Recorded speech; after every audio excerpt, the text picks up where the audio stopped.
Baiklah, Assalamualaikum warahmatullahi wabarakatuh. Nah, kami dari kelompok 3 akan mempresentasikan hasil diskusi kami mengenai artikel yang berjudul Loyalitas Pelanggan dalam E-commerce, yaitu eksplorasi pendahulunya dan konsekuensi. Nah, sebelum itu saya akan memperkenalkan terlebih dahulu anggota dari kelompok 3. Yang pertama yaitu Peldayanti, yang kedua yaitu Oktaviani, dan yang terakhir yaitu saya sendiri, Nimade Musfiratu Yomidara Pagia.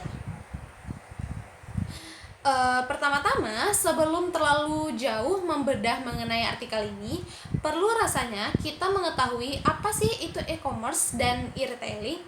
Nah, e-commerce yaitu merupakan singkatan dari electronic commerce, yang mana memiliki pengertian yaitu penyebaran, pembelian, penjualan, pemasaran barang dan jasa melalui sistem elektronik seperti internet atau televisi. Dengan perkembangan teknologi informasi dan software, hal ini membuat transaksi konvensional menjadi mungkin untuk dilakukan secara elektronik. Website digunakan sebagai pengganti dari toko offline. Nah, website e-commerce mencakup berbagai fungsi seperti etalase produk, pemesanan online, dan inventarisasi stok untuk menjalankan fungsi utama sebagai e-commerce. Nah, contoh e-commerce yang berkembang pesat di Indonesia seperti Lazada, Shopee, Bukalapak, Gojek, dan lain sebagainya. Kemudian e-retailing. Nah, apa sih itu e-retailing? Nah, e-retailing adalah kegiatan retail atau menawarkan barang dan jasa yang dilakukan dengan cara membuat situs-situs retailing di internet atau di website, seperti toko-toko online yang ada di website. Nah, kemudian juga kita akan membahas mengenai brick dan mortar. Nah, apa sih itu brick dan mortar? Nah, brick dan mortar itu adalah istilah yang digunakan untuk perusahaan yang menjalankan bisnis secara offline atau tradisional, di mana konsumen melakukan transaksi memilih, membeli, dan mendapatkan barang pada toko-toko atau dealer-dealer yang di mana dia mendatangi tempat itu secara langsung. Nah, peningkatan e-retailing yang cepat mencerminkan keuntungan yang menarik yang disajikan atas toko-toko konvensional. Nah, termasuk fleksibilitas yang lebih besar, peningkatan jangkauan pasar, kemudian struktur biaya yang lebih rendah, transaksi yang lebih cepat, lini produk yang luas, kenyamanan yang lebih mudah didapat, dan yang terakhir yaitu custom. Nah, namun e-retailing juga datang dengan serangkaian tantangannya sendiri, seperti persaingan bisnis di dunia perdagangan online cukup dengan melakukan beberapa klik saja. Nah, alhasil, para konsumen dapat membandingkan dan membedakan barang serta jasa yang bersaing dengan waktu yang lebih singkat dan juga lebih praktis. Hal ini dipikir praktis daripada harus melakukan survei dari satu toko ke toko lainnya. Nah, menurut peneliti yang bernama Kurtner, dia mengatakan bahwasanya internet adalah pasar yang hampir sempurna karena informasi cepat didapat dan pembeli dapat membandingkan produk-produk dari penjual di seluruh dunia. Nah, alhasil persaingan harga sangatlah sengit dan dapat menghilangkan loyalitas dari merek tersebut. Menurut penjual, loyalitas pelanggan dapat berpengaruh besar terhadap keuntungan atau disebut juga dengan profitabilitas. Nah, untuk bisa mendapatkan pelanggan setia merupakan sesuatu hal yang mahal dan tidak mudah untuk didapatkan. Apabila pelayanan terhadap pelanggan setia itu rusak, maka sudah ada toko online di banyak website yang siap menampung dan memanjakan pelanggan tersebut. Karena itu, agar terjaganya kesetiaan pelanggan kepada toko online tersebut, maka perlu dilakukan beberapa pemahaman tentang loyalitas yang disebut dengan e-loyalitas, sehingga mendapatkan keuntungan yang kompetitif. Karena itu tujuan dari penelitian ini adalah menemukan faktor-faktor atau dampak dari loyalitas terhadap e-commerce.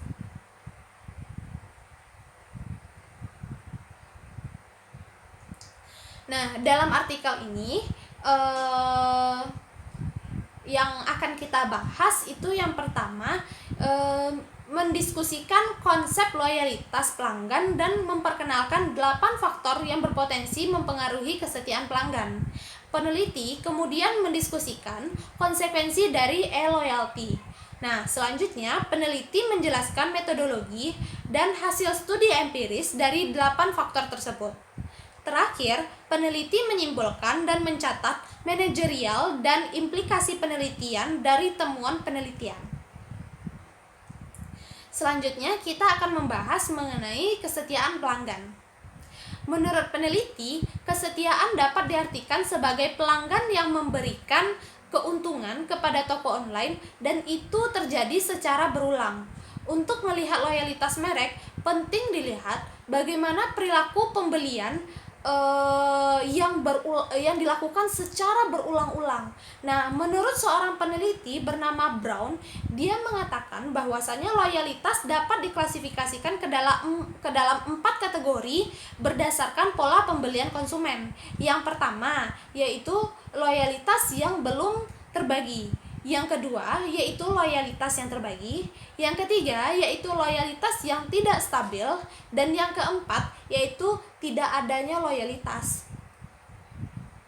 Nah, untuk bisa mendapatkan pelanggan setia, maka klasifikasi ini harus dipahami oleh e-retailer atau pengecer dan juga website penyedia.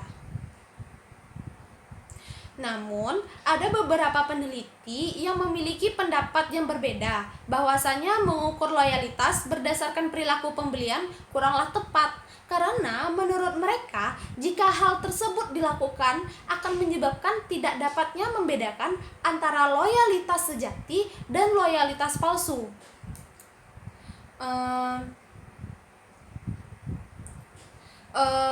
Untuk menanggapi kritikan tersebut, maka peneliti mengusulkan untuk melakukan pengukuran dengan dimensi selain dimensi perilaku.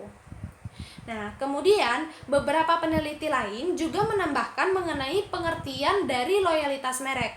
Menurut Angel dan Blackwell, dia mengatakan bahwa loyalitas merek adalah respon preferensial, sikap, dan perilaku terhadap satu atau lebih merek dalam kategori produk dalam periode waktu konsumsinya. Nah, sedangkan menurut si Asael, dia mengatakan bahwa loyalitas merek adalah sikap yang menguntungkan terhadap merek yang mengakibatkan pembelian yang konsisten terhadap merek tersebut dari waktu ke waktu. Nah, dari pengertian beberapa peneliti tersebut, dapatlah disimpulkan bahwasanya loyalitas merek adalah suatu proses yang menguntungkan sebuah merek oleh seorang pelanggan dan itu terjadi secara berulang-ulang dari waktu ke waktu. Kemudian kita akan membahas mengenai antecedent e-loyalitas. Antecedent e-loyalitas, untuk mendapatkan data rinci tentang antecedent dari e-loyalty, pertama-tama peneliti melakukan wawancara dengan 42 orang, di mana dia yang terdiri dari 15 pelanggan yang membeli secara online, 15 orang eksekutif di arena e-commerce, dan 12 profesional perancang situs web e-commerce. Nah, masing-masing orang tersebut ditanya sekitar 6 pertanyaan umum tentang belanja online. Nah, selanjutnya pertanyaan akan disesuaikan sesuai dengan respon dari yang diberikan dari responden. Nah, berdasarkan wawancara tersebut, peneliti dapat mengidentifikasikan 8 faktor e-bisnis yang mempengaruhi e-loyalty. Yang pertama yaitu kustomisasi, yang kedua yaitu kontak interaktif, yang ketiga yaitu penanaman, yang keempat yaitu perawatan, yang kelima yaitu komunitas, Yang keenam yaitu pilihan, yang ketujuh kenyamanan, dan yang terakhir yaitu karakter. Untuk singkatnya, peneliti menyebut faktor-faktor ini sebagai 8C. Baiklah, yang pertama kita akan membahas mengenai kustomisasi.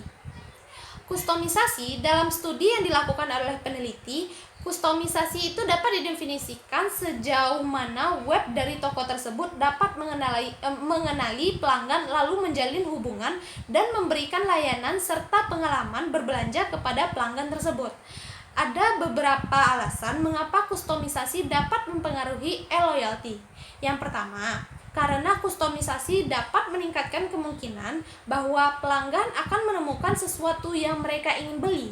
Kemudian, kustomisasi juga menciptakan persepsi bahwasanya akan meningkatkan fokus pencarian pada apa yang benar-benar dicari oleh pelanggan. Yang selanjutnya yaitu kustomisasi yang memiliki kualitas yang bagus untuk menuntun pelanggan mendapatkan pelayanan yang sesuai dengan mereka inginkan serta tercukupinya semua kebutuhan yang mereka harapkan, sehingga terbentuknya rasa loyalitas di dalam diri pelanggan. Alhasil, pelanggan dapat menyelesaikan transaksi lebih efisien bila situs itu disesuaikan. Selanjutnya yaitu mengenai kontak interaktif.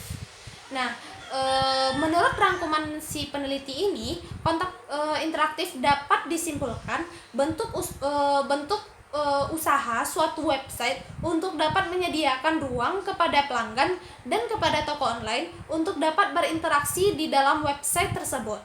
Nah, di mana tujuan interaksi ini untuk memberikan atau menampung pertanyaan-pertanyaan atau keluhan-keluhan yang ingin diberikan dari seorang pelanggan.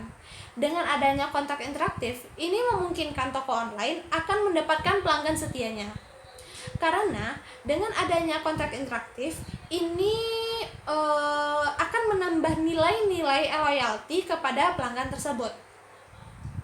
Sehingga pelanggan tersebut dapat mengatasi keraguan atau pertanyaan yang masih mereka ingin tanyakan. Sehingga dengan adanya kontak interaktif ini di dalam website pelanggan akan merasa pelanggan itu akan merasakan lebih puas dengan pelayanan yang diberikan sehingga menimbulkan loyalitas terhadap toko tersebut. Selanjutnya yaitu adalah tentang cultivation, di mana cultivation itu adalah sejauh mana si pengecer itu menyediakan informasi yang relevan dan insentif kepada pelanggan agar pelanggan itu tetap setia membeli produknya dan menjadi pelanggan untuk jangka waktu yang cukup lama. Nah, sebagaimana yang dicatat oleh Berger pada tahun 1998 menjelaskan bahwa perusahaan itu perlu menggunakan database mereka untuk menemukan konsumen atau untuk menarik minat konsumen. Ya, maksudnya di sini yaitu si pengecer itu atau si pelanggan atau si perusahaan itu secara aktif memberikan informasi kepada pelanggan sehingga perusahaan dapat menarik minat dan mengundang pelanggan itu untuk datang kembali dan membeli produk mereka. Nah, dalam penelitian ini, cultivation secara operasional dapat didefinisikan sebagai suatu informasi dan teknik cross-selling yang dilakukan oleh pengecer untuk memberikan pelayanan kepada pelanggan. Di mana secara pengertian teknik cross-selling itu merupakan suatu teknik menjual produk yang dimana menawarkan produk-produk lain di samping atau pada saat pembeli lain itu membeli sebuah produk. Nah, contohnya seperti di Amazon.com itu dengan mereka menjangkau pelanggannya dengan cara menawarkan dengan memperkenalkan atau memperlihatkan buku-buku yang terkait dengan pembelian masa lalu mereka sehingga para pelanggan dapat mengetahui bagaimana perkembangan perusahaan tersebut pada masa lalunya. Dan juga pengecer pakaian pria online, contohnya si Paul Frederick, mereka tersebut update memberikan informasi melalui email dengan dikirim ke email masing-masing pelanggannya terkait dengan penjualan dan diskon terkait item pakaian yang dimana barang-barang tersebut biasanya dibeli oleh para pelanggan.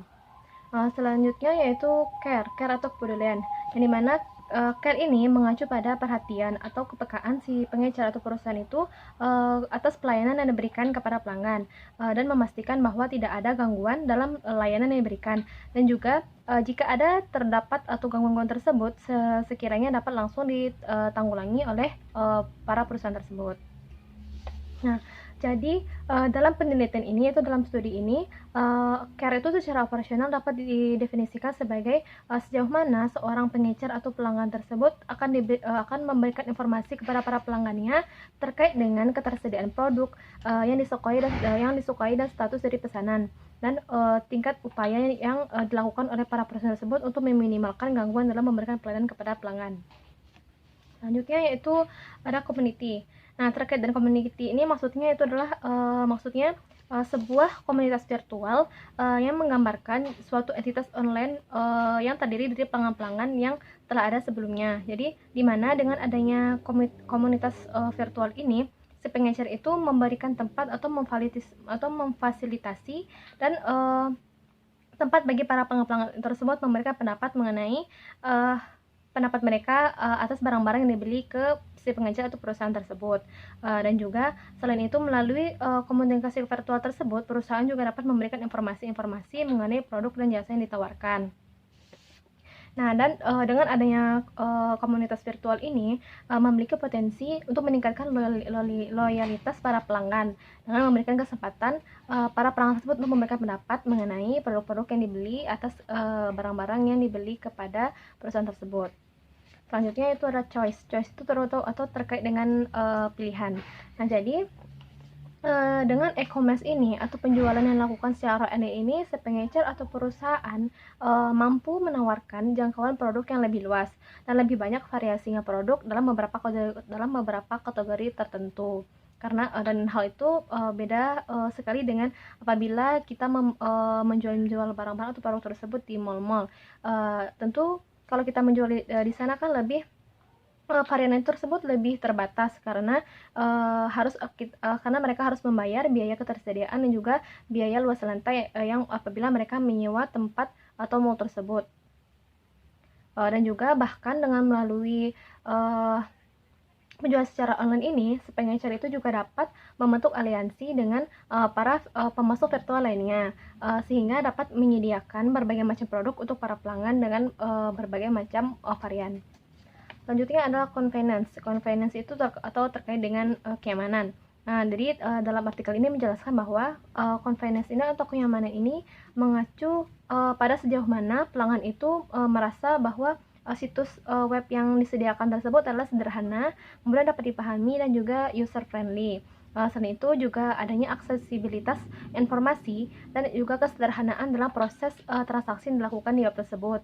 Dan juga penjelasan transaksi tersebut dapat dilakukan secara cepat, tepat, dan efisien. Dan ini merupakan salah satu kunci bagi menuju kesuksesan bagi e-retailing untuk mencapai bisnis mereka.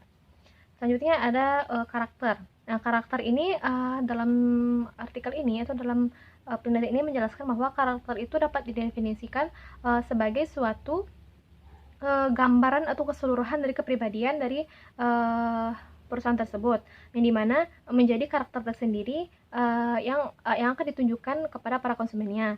Jadi contohnya seperti melalui penggunaan seperti logo, kemudian warna, bagaimana grafisnya, kemudian bagaimana situs web mereka, seperti itu. Sehingga dengan adanya karakter ini membedakan dengan para pengecer atau pada e-retailing yang lainnya. Nah, jadi setelah dijelaskan sebelumnya, jadi dapat disimpulkan bahwa semakin besarnya tingkat kustomisasi, kemudian kontrak interaktivitas, kemudian care atau perawatan, kemudian community, masyarakat, dan choice atau pilihan, kenyamanan, dan karakter ini di dalam penjualan online ini atau e-commerce ini, maka semakin besarlah loyalitas pelanggannya. Baiklah, selanjutnya saya akan melanjutkan presentasi mengenai konsekuensi dari perilaku loyalitas. Nah, sebelumnya kan teman-teman sudah mengetahui apa itu 8C. Nah, anteseden dan 8C. Selanjutnya kita akan membahas konsekuensi dari perilaku loyalitas ini. Nah, biasanya pelanggan yang loyal itu akan berfokus pada aspek ekonomi dan hubungan dengan perusahaan. Namun pelanggan yang non loyal itu mereka hanya berfokus kepada aspek ekonomi. Maksudnya adalah pelanggan yang loyal itu mereka tidak hanya sebatas transaksi jual beli dengan perusahaan, melainkan mereka juga memikirkan tentang hubungan dengan perusahaan tersebut. Nah, kalau pelanggan non loyal mereka hanya sebatas jual beli, namun mereka tidak berfokus pada aspek hubungan dengan perusahaan. Nah, selanjutnya secara lebih luas kita lihat juga efek dari peningkatan loyalitas dari pelanggan ini adalah yaitu yang pertama, di mana pelanggan yang loyal itu akan meningkatkan pertumbuhan pendapatan, karena pelanggan yang loyal itu cenderung mereka akan terus-menerus melakukan pengeluaran dari waktu ke waktu, cenderung mereka meningkatkan pengeluaran mereka terhadap toko tersebut atau perusahaan tersebut. Nah, selanjutnya pelanggan yang loyal mereka juga akan mengurangi biaya operasional kita, di mana biaya operasional ini sebagai akibat dari yang dihabiskan karyawan untuk menjawab pertanyaan pelanggan yang loyal, di mana pelanggan yang loyal tidak akan banyak bertanya lagi tentang barang atau produk kita gitu, karena mereka sudah loyal dan sudah mengetahui hal tersebut terhadap perusahaan kita. Nah, dimana selanjutnya lagi juga pelanggan yang loyal akan menyebabkan pengurangan biaya pemasaran sebagai hasil dari keakraban dengan produk dan layanan yang ada. Jadi biaya pemasaran kita akan rendah gitu, karena pelanggan sudah loyal terhadap perusahaan kita. Nah, salah satu yang diharapkan dari perilaku loyalitas ini nantinya akan berhubungan positif terhadap perilaku mulut ke mulut. Nah, mulut ke mulut dari pelanggan. Nah, maksudnya adalah sejauh mana individu yang loyal mengatakan hal-hal positif mengenai retail kepada orang lain, di mana pelanggan yang loyal nanti akan memberikan cenderung mengatakan hal-hal positif. Nah, di sini dapat dilihat bahwasanya peneliti mengusulkan bahwa loyalitas pelanggan ini akan berhubungan negatif dengan pencarian mereka untuk alternatif hipotesis 2A, dan akan berhubungan positif dengan perilaku mulut ke mulut dari kesediaan untuk membayar lebih dari pelanggan. Dimana maksudnya adalah pelanggan itu nanti akan bersedia untuk membayar lebih meskipun harga dari barang tersebut naik gitu. Nah, selanjutnya adalah metodologi dari penelitian ini. Nah, instrumen yang diambil adalah dengan skala multi item untuk metodologi ini yang diujikan serta dikembangkan. Nah, kemudian diambil secara acak sebanyak 5.000 responden, di mana link yang ada di survei situs survei akan dikirimkan kepada 5.000 responden ini, dan kemudian ditemukan sebanyak umpan balik dari responden sebanyak 1.211 responden. Nah, di mana ini kalau kita hitung sekitar 24% dari responden yang memberikan respon balik terhadap kuesioner kita. Nah, selanjutnya data yang telah kita kumpulkan tersebut akan dibandingkan dengan data yang dilaporkan dalam studi nasional pembeli online oleh Greerfield Online. Nah, metodologinya terbagi menjadi dua. Yang pertama yaitu pengukuran, dan yang kedua yaitu validasi tindakan. Nah, di pengukuran ini skala item 8CS dikembangkan berdasarkan pedoman yang disarankan oleh Churchill pada tahun 1979 dan Gerbing serta Anders pada tahun 1948.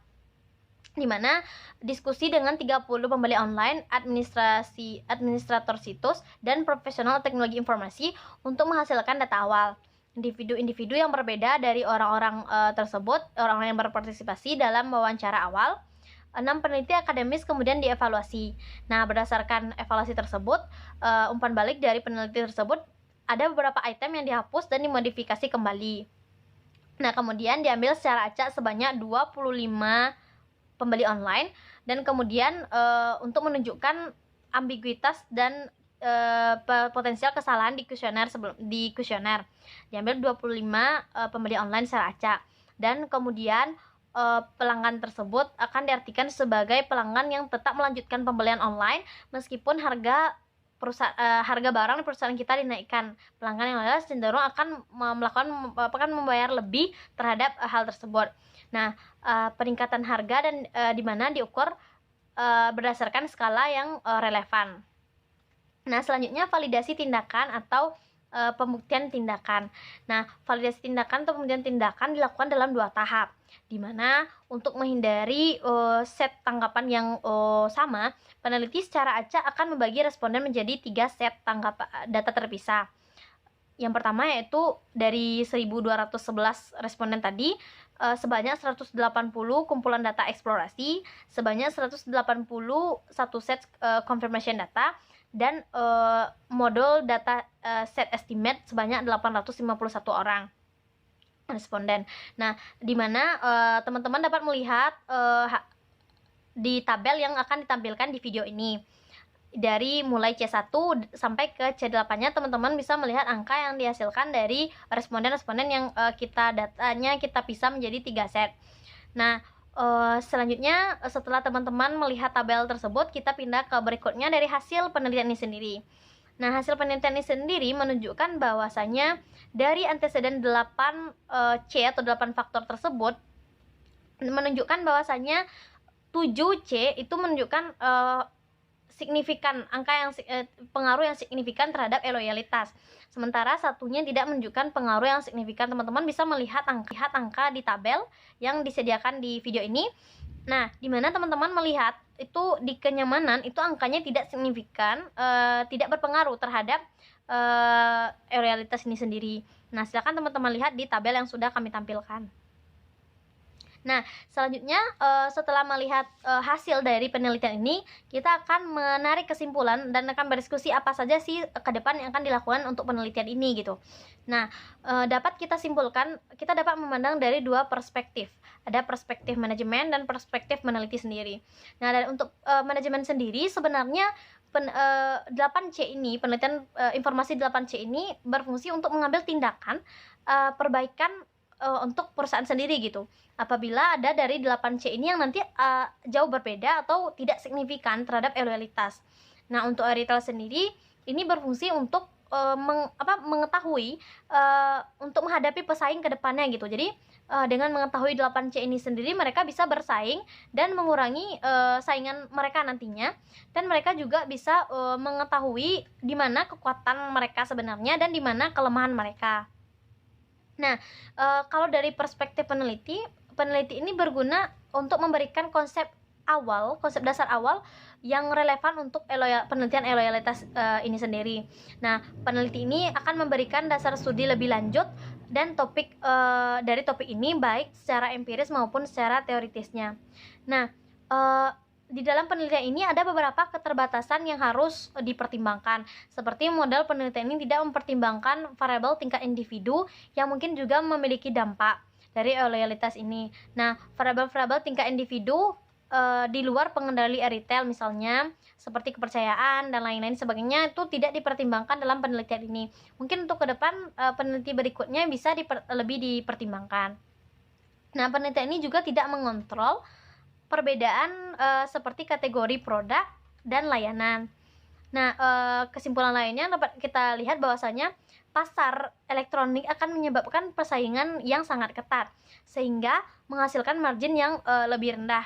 Nah, untuk bersaing dan sukses bagi retail sendiri harus lebih dahulu mengembangkan loyalitas pelanggan. Nah, mereka harus lebih memahami konsepan dari 8C tersebut. Nah, jika mereka sudah memahami 8C tersebut, maka mereka akan mempertahankan loyalitas pelanggan sendiri dan akan bisa bersaing secara pasarnya sendiri. Nah, mungkin hanya itu dari kelompok kami. Sekian, terima kasih. Assalamualaikum warahmatullahi wabarakatuh.